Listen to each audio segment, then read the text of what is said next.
uyavuka ngale album, uyavuka. Iphutha nje selenzekile ukuthi uye emsakazweni uyokhuluma amagama obekungafanele waphimise njengomuntu osemculweni. Uyabona, njengomuntu osemculweni, that is a career assassinating statement.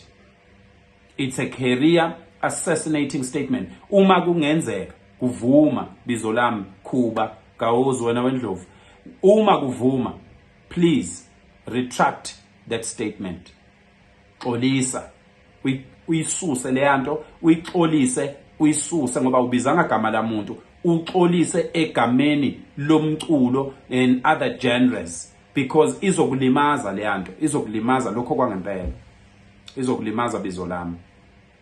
Lesa statement osenze okhosini ngendaba yokufeatureisha amanye ama genres, uphinde futhi ulabelishe abantu besifazane njengezalukazi ezimxhilibana. Akekho umuntu Khuba okhona ophilayo ozalwa umuntu ongesona isalukazi. Akekho umuntu Khuba othi mayezalwa umuntu osemdala oyisalukazi ebese isalukazi siba imxhiliba. Imxhiliba le umuntu osuke eganwe isalukazi sabe athi imxhilibana yami le, suke nga offend umuntu ngoba usuke esho ngqo kwemxhilibana yakhe. So wena njengomuntu omkhulu kangaka nomuntu oprosperous empilweni ngokomculo, awukwazi ukuphimisa amagama afana nalawo endaweni efana noKhosi. So ke into okufanele ukuthi uyilungise ke Khuba leyo umbono ke, kodwa ngane kaMama le lona akusiyinto enginquma ngayo ukuthi yenze. Konke lokho engikushoyo, konke lokho engikushoyo, angwethuki, angethuki umuntu, angizondi umuntu. Wena ngikuthanda ukubhubha Khuba, ngikuthanda ukufa njengeciko lakithi laKwaZulu.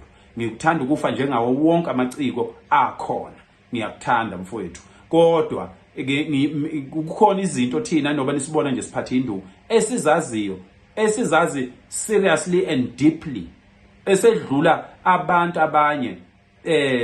Noke nibuza uSosha no Ballistic ukuthi nesikhathi beqala umculo babe recorda kuphi.